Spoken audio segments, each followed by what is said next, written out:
Nagsisimula ang chapter sa sandaling dumating ang lalaking pusa na kulay abo na naghahanap ng batang babae na ang pangalan ay Mona.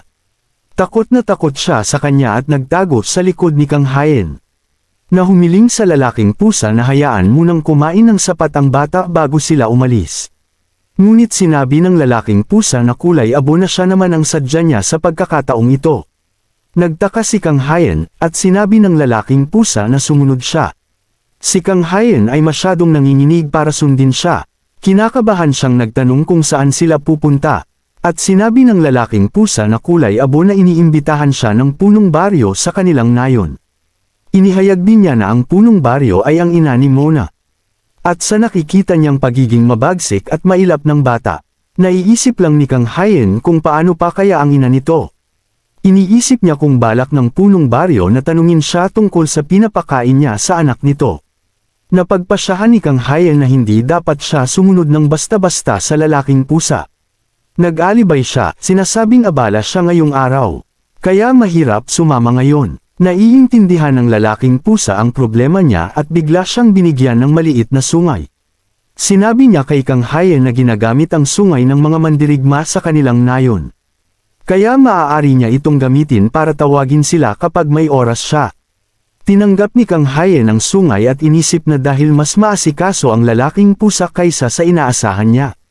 Baka isa lang itong pangkaraniwang imbitasyon. Tinanong niya ang lalaking pusa kung bakit gusto siyang makita ng punong baryo.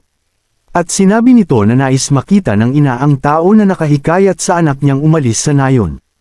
Ang mga salitang iyon ay nagbigay ng masamang pakiramdam kay Kang Hayen. At naramdaman niyang magkakaroon siya ng harapan sa isang galit na magulang. Ang lalaking pusa ay nakahanda ng umalis. At naiwan si Kang Hayen na nanginginig dahil hindi naman niya intensyon na papuntahin ang bata sa kanya. Bigla na lang pinigilan ni Kang Hayen ang lalaking pusa para sa isang bagay. Ilang minuto ang lumipas, at bumalik na ang lalaking pusa sa kanilang nayon. Pumasok siya sa kanyang tolda upang tingnan ang ibinigay ni Kang Hayen. Ito ay ilang nilutong hipon sa isang polybag. Kanina, sinabi ni Kang Hayen sa kanya na hindi niya siya maaaring payagang bumalik ng walang dala pagkatapos ng pagpunta rito. Kaya ibinigay niya ang hipon, na sinasabing mukha man itong pangit, pero masarap ito. Kumagat ang lalaking pusa, at nagsimulang magwagayway ang kanyang buntot, na ibig sabihin ay nagustuhan niya ang lasa. Samantala, si Kang Hayen ay napabuntong hininga habang iniisip kung pupunta ba siya sa nayon ng tribo ng mga pusa o hindi. Sa likod niya, nag-aaway sina White Rice at Mona dahil ninanakaw ni White Rice ang parte ng hipon niya. Iniisip ni Kang Hayen na dahil hindi naman nag-react si White Rice sa lalaking pusa, mukhang hindi ito masamang tao. Naiintriga rin siya tungkol sa nayon, kahit hindi pa siya sigurado. Sa mga sandaling iyon, umakyat si White Rice sa ulo niya habang umunguya ng maraming hipon ng sabay-sabay. Habang sinusubukang agawin ito ni Mona mula sa kanya, si Kang Hayen ay masyadong abala sa kanyang iniisip. At halos damaykit na sa mata niya ang mga kukunin na Mona at White Rice. Biglang dumating si Randolph, at dumating siya sa tamang oras dahil kailangan niya ng tulong nito. Pagkatapos noon, isinilaysay ni Kang Hayen ang buong kwento kay Randolph, na nagsabing hindi ka panipaniwala na naimbitahan siya. Sa isang nayon ng mga taong hayop, tinanong siya ni Kang Hayen kung bihira nga iyon, habang si Mona at White Rice ay nagpapahinga sa magkabilang gilid niya. Sinabi ni Randolph na matagal na simula nang maputol ang ugnayan ng mga taong hayop at mga tao. Ito rin ang unang pagkakataon ni Randolph na makakita ng isang taong naimbitahan mula sa mga taong hayop. At higit pa, ang tribo ng mga pusa ang nag-imbita kay Kang Hayen, na sumusunod sa prinsipyo ng komunal na pagpapalaki ng bata. Nakakagulat na isang tribo na ganun ay nag-iwan ng bata sa pangangalaga ni Kang Hayen, na isang hindi kapani-paniwalang sitwasyon. Pero gaya ng dati, hindi alam ni Kang Hayen ang lahat ng iyon. Sinabi ni Randolph kay Kang Hayen na maaari siyang pumunta sa nayon ng mga taong hayop nang walang pag-aalala. At tiniyak na hindi siya sasaktan. Natuwa si Kang Hayen na marinig iyon. Sinabi niyang tatanggapin niya ang imbitasyon ng mga taong hayop sa susunod. At tumayo siya, ipinagpag ang kanyang pantalon. Nabigla si Randolph, at biglang hinugot ni Kang Hayen ang ilang hipon, at tinanong siya kung gusto niyang kumain ng masarap. Kasunod noon, naghanda si Kang Hayen ng isang espesyal na recipe para sa pagluto ng hipon na may dagdag na pampalasa. Isang kagat pa lang ay sapat na para maramdaman ni Randolph ang kalawakan ng karagatan. Iniisip niya na hindi talaga siya banibigo ni Kang Hayen pagdating sa mga bagong lasa. Ang simpleng ulam na may bawang at kalamansi bukod sa hipon, ngunit epektibo ang kombinasyon.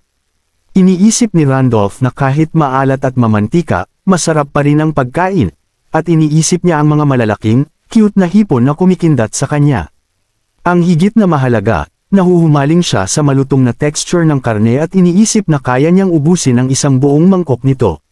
Si White Rice naman ay namumuhay sa pangarap ni Randolph, na kinakain ang pagkain ni Mona matapos ubusin ang sarili niyang plato.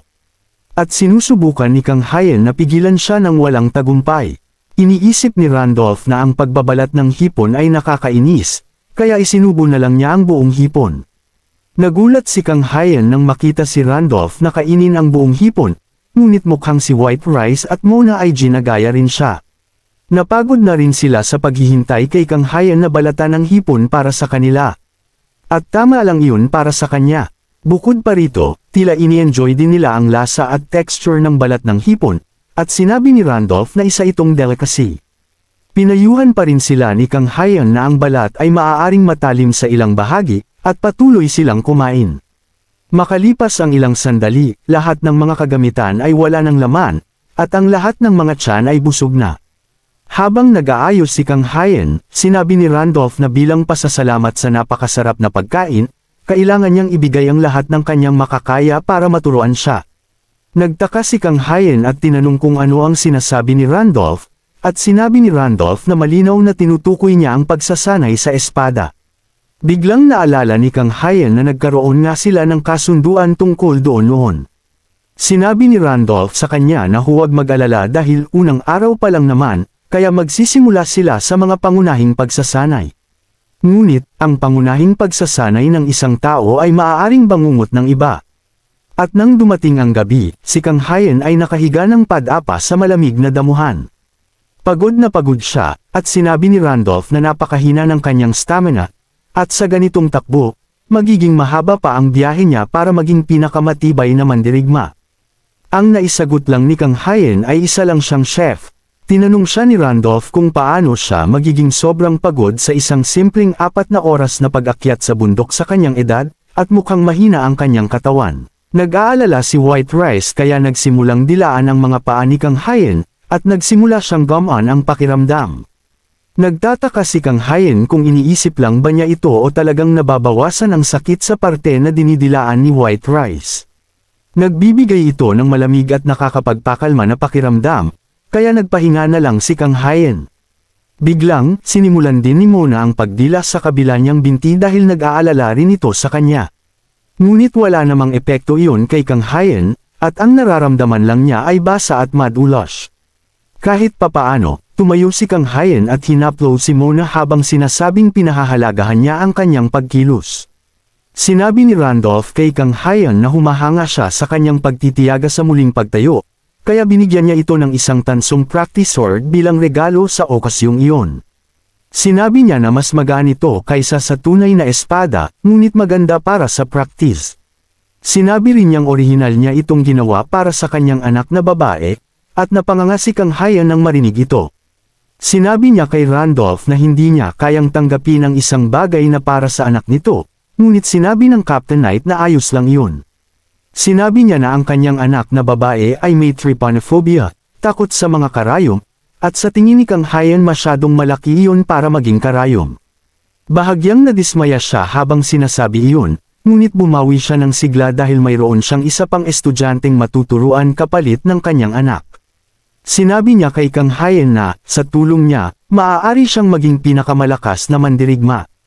Ayaw naman talaga iyon ni Kang Hayen, at sa halip, naniniwala siyang aasahan na niya ang walang tigil na sakit ng kalamnan sa mga darating na araw. Gayunpaman, tinanggap niya ang practice sword at ang mga leksyon ni Randolph. Sa gabi, nakabalik na siya sa kanyang lugar at nagluto ng pasta para sa sarili at kay White Rice. Napabuntong hininga si Kang Hayen, sinasabing talagang napagod siya ngayong araw, at iyon ang dahilan kung bakit nag-crave siya ng midnight snack pagkatapos ng mahabang panahon. Inuna niyang ibinigay ang plato kay white rice, at gustong-gusto naman ito kahit bacon at bawang lang ang laman ng pasta. Natuwa si Kang Hyan na nasasarapan si white rice, kaya kumuha na rin siya ng kagat. Habang ngumunguya, bigla siyang natigilan. Tumahol si white rice sa kanya na may tanong sa isipan dahil kakaiba si Kang Hyan sa kanyang paningin. Biglang inilapag ni Kang Hyan ang chopstick sa mesa at nagmamadaling pumunta sa cupboard para kunin ang lahat ng makikita doon. Nilagay niya ang lahat sa mga plato. Pagkatapos ng ilang sandali, sinabi niyang nakakaramdam na siya ng lasa ngayon. Halos maiyak siya at hindi makapaniwala sa kanyang sinasabi. Siguro, ito ay dahil sa isang mahusay na ehersisyo na nakakapagod sa katawan, pero sa wakas, nakuha na ng ating bida ang kanyang panlasa. At dito nagtatapos ang ating video. Ano sa tingin niyo ang tunay na dahilan ng paggaling niya? Tingnan natin kung ano ang magiging desisyon niya ngayon na gumaling na siya mula sa kanyang pinakamalaking kapansanan sa susunod na episode.